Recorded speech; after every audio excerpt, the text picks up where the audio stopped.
प्रकृति का अनुसरण कीड़े मकोड़ों जैसा आचरण नहीं। आधुनिक दर्शन के पक्ष में दो दलीलें असंख्य मुखों से सुनी जाती हैं कि बड़ी मछली छोटी को निगल जाती है, बड़ा पेट छोटे की खुराक खींचकर खा जाता है। प्रकृति का यही नियम है, इसी को पालन करने में भलाई है। अन्यथा दुर्बल और कमजोर इस जमीन को घेर लेंगे और असंख्य समस्याएं उत्पन्न करेंगे। जीवन के लिए संघर्ष और योग्यतम का चुनाव, ये हैं दो बीज मंत्र जिनकी व्याख्या विवेचना करते हुए आधुनिक संस्कृति की रूपरेखा खड़ी की गई है। प्रकृति का अर्थ पशु पक्षी कीड़े मकोड़े तक ही सीमित हो तब बात दूसरी है।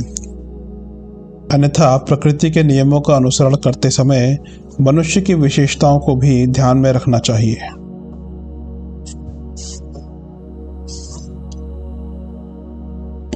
इन विशेषताओं को अध्यात्म विज्ञान के अनुरूप आत्मा कहा जा सकता है।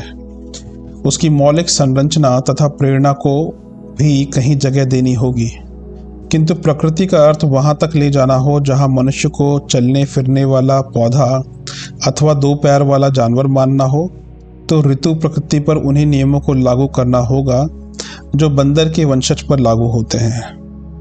यदि आधुनिक दर्शन आत्मा से इनकार करके प्रकृति के प्राणियों पर लागू होने वाले नियमों को ही सब कुछ मानने लगे, तो भी प्रकृति का सुव्यवस्थित पर्यवेक्षण करना होगा।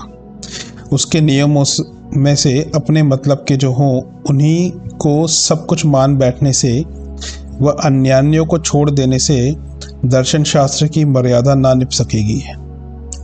प्रकृति में अरबों खरबों प्राणी रहते हैं, उनकी गतिविधियां बहुमुखी हैं। उनमें से बड़ी मछली द्वारा छोटी को खाया जाना और बड़े पेट द्वारा छोटे की खुराक अपहरण कर लिया जाना, ये दो उदाहरण ही पर्याप्त ना होंगे। ये उदाहरण भी सर्वांगपूर्ण नहीं है, ये भी आधे अधूरे हैं। इन दो को समग्र कहना हो तो यूँ कहना पड़ेगा कि जीव जंतु अपने सजाते बच्चों को ही खा जाते हैं। यदि ऐसा हुआ होता तो अभिभावकों द्वारा बच्चों के पालन पोषण की परंपरा ही समाप्त हो गई होती। मछलियों के कोई बच्चे दिखाई न पड़ते, उनकी माताएं ही उन्हें खा पीकर साफ कर दिया करती। यदि सारी प्रकृति मछली तक सीमित नहीं है, अन्य प्राणी भी उसमें शामिल हैं, तो माताओं द्वारा अपने बच्चों का पालन पोषण किस आधार पर चल रहा है? सिंह जैसे खूंखार जानवर तक अपने बच्चों को पालते हैं, यद्यपि वे उनकी तुलना में कमजोर भी होते हैं, मांस आदि में हिस्सा भी बांटते हैं। प्रकृति का एक छोटा नियम ऐसा अवश्य है जिसमें हिंस्र पशु क्षुधा निवृत्ति के लिए छोटे प्राणियों को खा जाते हैं, पर वे भी अपने सजातीय को नहीं खाते। मछली अपवाद है, सो भी आंशिक रूप से, अन्यथा मछलियां ही अपने अंडे बच्चों का सफाया कर दिया करती। पेड़ों के बगीचे कहीं दिखाई ना पड़ते, कोई पेड़ एकाकी भले ही खड़ा होता। पास उगने वाले पेड़ों को जब बड़े खा ही जाया करते हों तो बगीचे बनते कैसे? झाड़ियां सघन कैसे होती? प्रकृति का नियम सहयोग भी है, दया और सेवा भी, दुर्बलों को सबल बनाने के लिए सहायता करना भी, अन्यथा किसी मादा के थनों से दूध कहाँ से आता और क्यों आता? मादाएं अपने बच्चों के साथ क्यों लगाए फिरती? डार्विन प्रभृति प्रत्यक्षवादियों ने मनुष्य की सत्ता और उसकी प्रकृति का स्वरूप निर्धारित करने में जीव जगत की परंपराओं को आधार माना है। प्राणी किस प्रकार बने, बढ़े और सशक्त हुए, इसका इतिहास खोजते खोजते वे उसी परंपरा को अपनाना मनुष्य के हित में मान बैठे हैं। इसी आधार पर उन्होंने भावी मनुष्य समाज का ढांचा खड़ा किया है। इसी को वे समय के अनुरूप सही दर्शन मानते हैं। इस संदर्भ में नीत्शे आदि विचारकों का कथन है कि मनुष्यों का कमजोर वर्ग बना रहने पर सशक्त वर्ग की क्षमता क्षीण होगी, इसलिए उन्हें पालने की अपेक्षा समाप्त कर देने में ही लाभ है। पशुओं के बूढ़े और बेकार होने पर वे उनका वध कर देने की प्रथा का समर्थन करते हैं। गौशाला, अनाथालय, अपंग सेवा सदन, भिक्षुक गृह एवं रुग्ण आश्रम जैसे संस्थान चलाने का परिणाम वे यह बताते हैं कि इनसे समर्थ लोगों के फलने फूलने में बाधा पड़ेगी। फलतः दुनिया वैसी सुंदर और सशक्त ना बन सकेगी जैसी कि वह बनती है।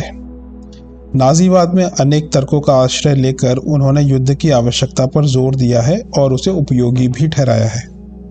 साथ ही उन्होंने जर्मन जाति की श्रेष्ठता का पक्ष लिया है और कहा है कि विश्व शासन उन्हीं के हाथ में रहना चाहिए।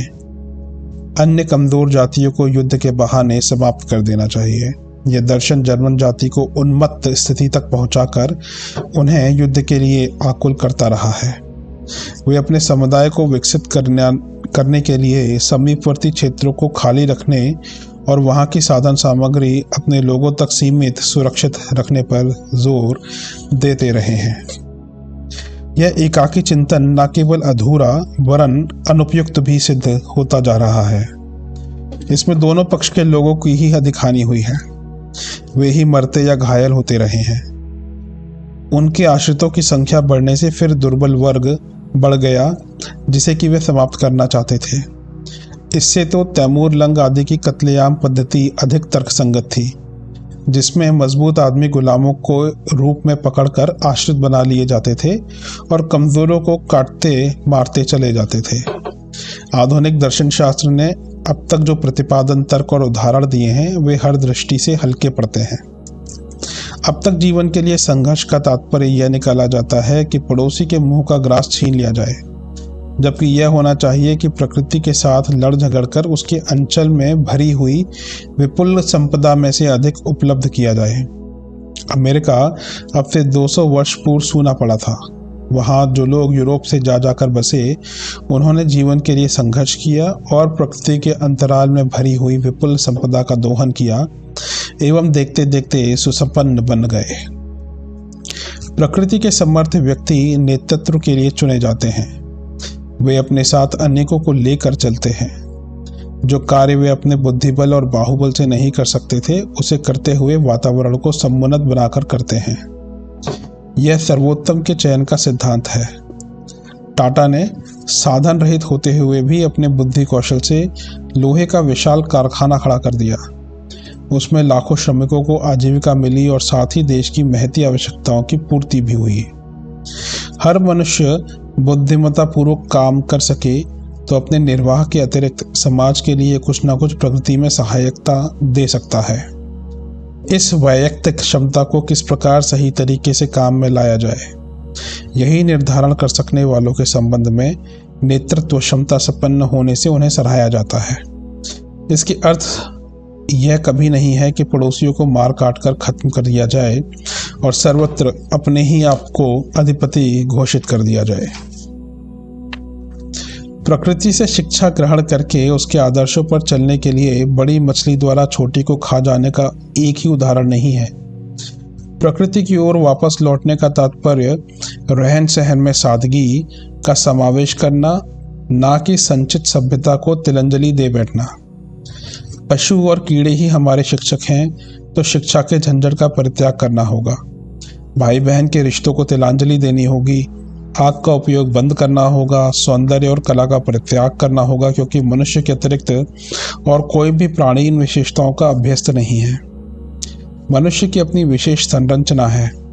उसमें अन्य प्राणियों का हित साधन होना चाहिए, ना कि नीति और व्यवस्था के संबंध में मनुष्य निम्न कोटि के जीव जंतुओं से वह सीखे जिससे उसकी गरिमा का सर्वनाश होता हो। धन्यवाद।